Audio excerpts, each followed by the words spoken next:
Jayasuryan sir, കഴിഞ്ഞ കുറച്ച് വർഷങ്ങളായിട്ട് നമ്മുടെ പൊതുബോധം, ഭരണകൂടം അല്ലെങ്കിൽ നമ്മുടെ രാഷ്ട്രീയ പാർട്ടികൾ ഇത്തരം സംഗതികളിലൊക്കെ മറ്റൊരു ബാഹ്യ ശക്തിയുടെ ഇടപെടലുകളുണ്ട് എന്ന് തോന്നിയിട്ടുണ്ടോ?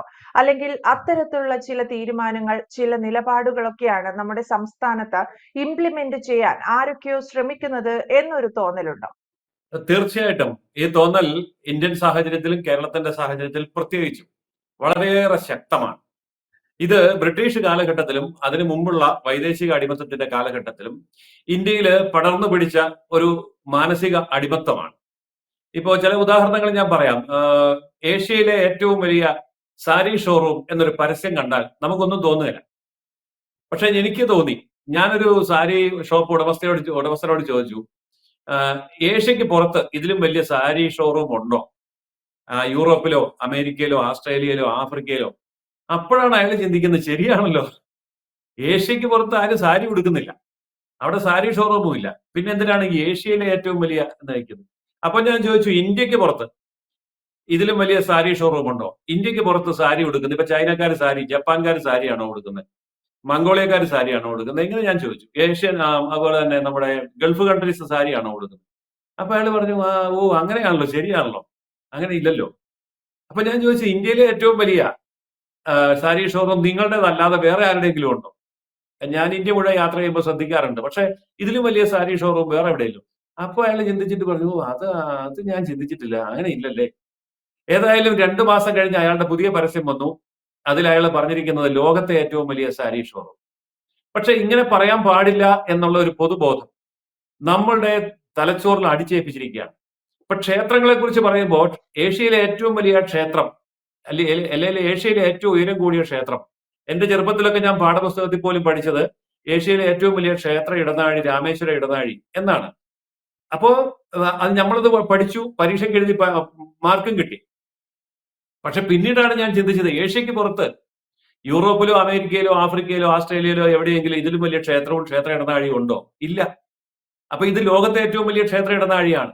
പക്ഷെ അത് പറയാനൊരു മടി, അങ്ങനെ പറയാൻ പാടില്ല എന്നുള്ള ഒരു അപ്രഖ്യാപിതമായ അലിഖിതമായ ഒരു നിയമം നമ്മുടെ തലച്ചോറിൽ അടിച്ചേൽപ്പിച്ചിരിക്കുകയാണ്. ചുരുക്കി പറഞ്ഞാൽ വൈദേശികമായിട്ടുള്ളതെല്ലാം മഹത്തരമാണ്, അതുകൊണ്ട് അങ്ങനെ മാത്രമേ ചിന്തിക്കാവൂ, അങ്ങനെ മാത്രമേ ചെയ്യാവൂ എന്നുള്ള ഒരു നിയമം നമ്മൾ അറിയാതെ നമ്മൾ പാലിക്കപ്പെട്ടു പോകുന്നുണ്ട്. ഇത് എവിടെയെല്ലാമാണ്?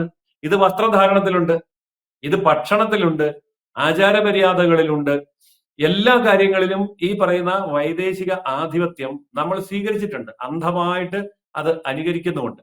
ഏറ്റവും ഏറ്റവും സിമ്പിൾ ആയിട്ടുള്ള കാര്യമാണല്ലോ, ഇന്ത്യക്കാർ തമ്മിൽ കാണുമ്പോൾ, അല്ലെ മലയാളികൾ തമ്മിൽ കാണുമ്പോൾ, ഇന്ത്യക്കാരല്ല സോറി, മലയാളികൾ തമ്മിൽ കാണുമ്പോൾ ഗുഡ് മോർണിംഗ് ഗുഡ് ഈവനിങ് പറയും. തെറ്റാണോ എന്ന് ചോദിച്ചാൽ തെറ്റല്ല.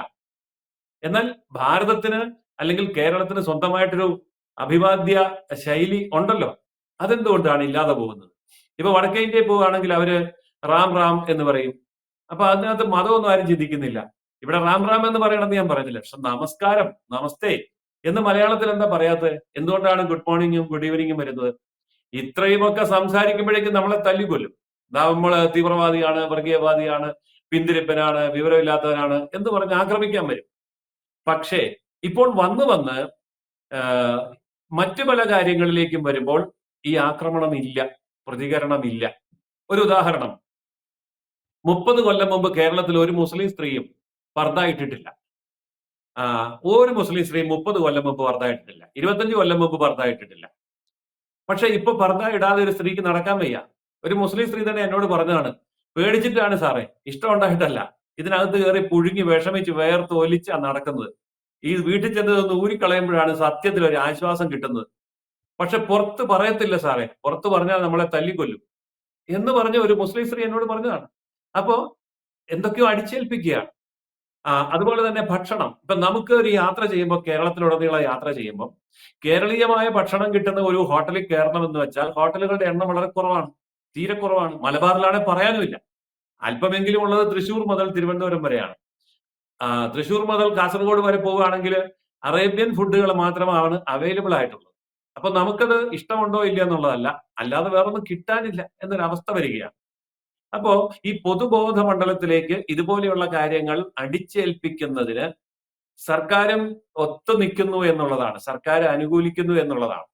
ഇപ്പോൾ ഏറ്റവും അവസാനമായി വന്നിരിക്കുന്ന ഒരു വിവാദമാണ്. എല്ലാവരും ചർച്ച ചെയ്ത് കഴിഞ്ഞതാണെങ്കിലും ഞാനത് സൂചിപ്പിക്കാൻ കാരണം ഈ സൂംബ ഡാൻസ് വരുന്നു. സൂംബ ഡാൻസ് വ്യായാമമാണ്, എല്ലാവർക്കും അറിയാം, അല്ലാതെ ഡാൻസ് ഒന്നുമല്ല. ഉടനെ അതിനെതിരെ മതപരമായിട്ടുള്ള കടന്നാക്രമണങ്ങൾ വരികയാണ്. അത് അല്പവസ്ത്രമാണ്, സംസ്കാരത്തിന് വിരുദ്ധാണ്, ധാർമ്മികതയ്ക്കെതിരാണ്, അത് പാടില്ല.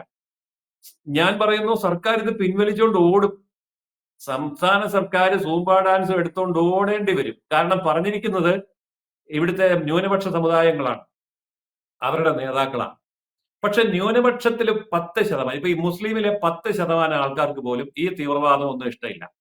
പക്ഷെ പറയാൻ പേടിയാണ്. അപ്പൊ ആരാണ് കേരളം ഭരിക്കുന്നത്? അപ്പൊ കേരളം ഭരിക്കുന്നത് ന്യൂനപക്ഷങ്ങളായിട്ടുള്ള, ചുരുക്കി പറഞ്ഞാൽ കേരള ജനസംഖ്യയില് 10% പോലും ഇല്ലാത്ത ആൾക്കാര് അവരുടെ സംഘടനാ ബലത്തിന്റെയും വോട്ടിന്റെയും അടിസ്ഥാനത്തിൽ ഭീഷണിപ്പെടുത്തി കാര്യങ്ങൾ നടത്തുകയാണ്. പക്ഷെ ഇത് ഒരു ഗവൺമെന്റ് കോൺട്രാക്ടിന്റെ കാര്യത്തിലാണെങ്കിൽ, ബിസിനസിന്റെ കാര്യത്തിലാണെങ്കിൽ നമുക്ക് മനസ്സിലാവും. പക്ഷെ ഇതങ്ങനെയല്ലല്ലോ.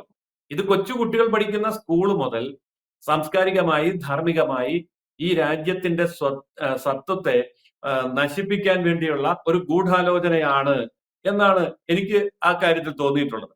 ഇതൊരു അന്താരാഷ്ട്ര അജണ്ടയാണ്. അപ്പൊ 2047 ഇന്ത്യക്ക് 100 വയസ്സ് തികയുമ്പോൾ ഇന്ത്യ ഭരിക്കുന്നത് മുസ്ലിം ആയിരിക്കണം എന്ന് പ്രഖ്യാപിക്കുന്ന സംഘടനകളുണ്ട്. ആ സംഘടനകൾ ഇതിന്റെ പിന്നിൽ നന്നായി കളിക്കുന്നുണ്ട്. കാരണം അവരുടെ പ്രതികരണങ്ങളുമായി ബന്ധപ്പെട്ട് ഞാനത് പരിശോധിച്ചപ്പോൾ അവർ ചോദിക്കുന്നത്, പരിഷ്കരണങ്ങളൊക്കെ കൊണ്ടുവരുന്നത് ഒരു ജനാധിപത്യ രാജ്യത്ത് ജനങ്ങളോട് ചോദിച്ചിട്ട് വേണ്ടേ?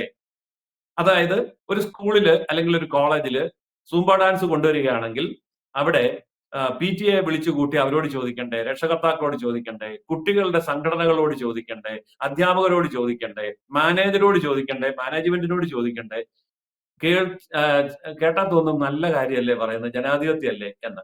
പക്ഷെ സത്യത്തിൽ അങ്ങനെയാണെങ്കിൽ ഒരു ഗവൺമെന്റിന് ഭരിക്കാൻ പറ്റുമോ?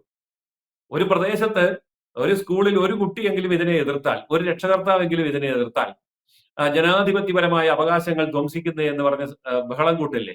അപ്പൊ ചുരുക്കി പറഞ്ഞാൽ ആരെങ്കിലും ശക്തമായി ഒരു എതിർപ്പ് പ്രകടിപ്പിച്ചാൽ അത് നടക്കാതെ പോവുകയും ആരെങ്കിലും ശക്തമായ ഒരു ഡിമാൻഡ് മുന്നോട്ട് വെച്ചാൽ അത് നടത്തിക്കൊടുക്കുകയും ചെയ്യുന്ന അടിമത്തത്തിലേക്ക് ഭരണകൂടങ്ങൾ മാറുന്ന കാഴ്ചയാണ് നമ്മൾ ഇന്ന് കേരളത്തിൽ കാണുന്നത്. ഇത് ഭരണകൂടങ്ങൾ മാത്രമല്ല, ജനസമൂഹവും അങ്ങനെ മാറുകയാണ്. അതുകൊണ്ടാണല്ലോ വസ്ത്രധാരണത്തിന്റെയും ഭക്ഷണത്തിന്റെയും അഭിവാദ്യ രീതികളുടെയും ഒക്കെ കാര്യത്തിൽ ഈ വൈദേശിക അടിമത്വം ഇന്നും നമുക്ക് സ്വീകരിക്കേണ്ടി വരുന്നത്. അപ്പോൾ ഇതൊക്കെ ഒരു അന്താരാഷ്ട്ര അജണ്ടയാണ്. ആ അന്താരാഷ്ട്ര അജണ്ടയ്ക്ക് നാം കേരള സമൂഹം കീഴടങ്ങി കൊടുക്കേണ്ടതുണ്ടോ എന്നാണ് ചിന്തിക്കേണ്ടത്. കേരളത്തിൽ ആദ്യമായിട്ടുണ്ടായ മുസ്ലിം പള്ളി ഞാൻ പോയി കണ്ടിട്ടുണ്ട്, ചേരമാൻ പെരുമാൾ പള്ളി. അത് കണ്ടാൽ ഹിന്ദു ക്ഷേത്രമാണെന്ന് തോന്നും. കേരളത്തിൽ ആദ്യമുണ്ടായ ക്രിസ്ത്യൻ ദേവാലയങ്ങൾ, പള്ളികൾ, അതും ഹിന്ദു ക്ഷേത്രങ്ങൾ പോലെയായിരുന്നു. എന്റെ ഗ്രാമത്തിൽ, ഞാൻ താമസിക്കുന്ന ഗ്രാമത്തിൽ, കോട്ടയം ജില്ലയിൽ പാലായ്ക്കടുത്തുള്ള വിളക്കുമാട് എന്ന് പറയുന്ന ഒരു സ്ഥലത്ത് ഒരു ക്രിസ്ത്യൻ പള്ളി, സെന്റ് ജോസഫ് സ്കൂളിലാണ് ഞാൻ പഠിച്ചത്. അവിടെ പള്ളിയോടനുബന്ധിച്ച് ആദ്യ കാലത്ത് ഉണ്ടാക്കിയ ഒരു വാദ്യപുര എന്ന് പറയുന്ന ഒരു പുര ഉണ്ടായിരുന്നു. ഞാൻ ഇന്ന് ഓർക്കും. അത് ക്ഷേത്ര മാതൃകയിലായിരുന്നു. കണ്ടാൽ ക്ഷേത്രമാണെന്ന് തോന്നും. പക്ഷെ പിൽക്കാലത്ത് അത് പൊളിച്ചു കളയപ്പെട്ടു. അപ്പോൾ ഇതൊക്കെ എന്തുകൊണ്ട്? അപ്പോൾ നമ്മള് മതം എന്താണെങ്കിലും, നമ്മുടെ ആചാരാനുഷ്ഠാനങ്ങളും വിശ്വാസവും എന്താണെങ്കിലും, നമ്മുടെ ദേശീയമായിട്ടുള്ള, പ്രാദേശികമായിട്ടുള്ള സംസ്കാരത്തെ തിരസ്കരിക്കുന്നത് എന്തിനാണ്? വൈദേശികമായിട്ടുള്ള കാര്യങ്ങൾ അടിച്ചേൽപ്പിക്കുന്നത് എന്തിനാണ്? അപ്പോൾ അത് കാണിക്കുന്നത് ഒരു വ്യക്തമായ അന്താരാഷ്ട്ര അജണ്ടയാണ്. ഈ അജണ്ടയ്ക്ക് കീഴടങ്ങുന്ന ഒരു ജനതയെ കിട്ടിയാൽ ആ രാജ്യത്തെ കീഴടക്കാൻ എളുപ്പമാണ്. അതാണ് ഇതിന്റെ പിന്നിലുള്ള ചേതോവികാരം എന്ന് തിരിച്ചറിയാൻ മലയാളി ഇനിയെങ്കിലും തയ്യാറാവണം എന്നാണ് എന്റെ ഒരു അഭ്യർത്ഥന. തീർച്ചയായും.